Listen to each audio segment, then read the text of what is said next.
Hello everyone, welcome to our channel and let me get straight to the point. So the thing is, no one can see anyone's private post or videos, and all the videos that you find on internet or any YouTube video are completely waste of your time.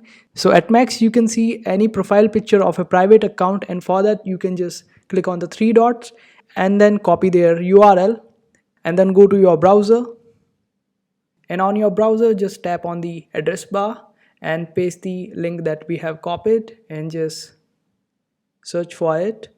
You will see the profile and then just tap and hold on profile picture, and you will see this option of preview image. Just click on it and you will be able to see the picture, and that's how you do it. Other than that you cannot see someone's private profile picture, and this is how Instagram works. I hope this video was helpful. Make sure to hit that like button and also subscribe to our channel for more helpful videos.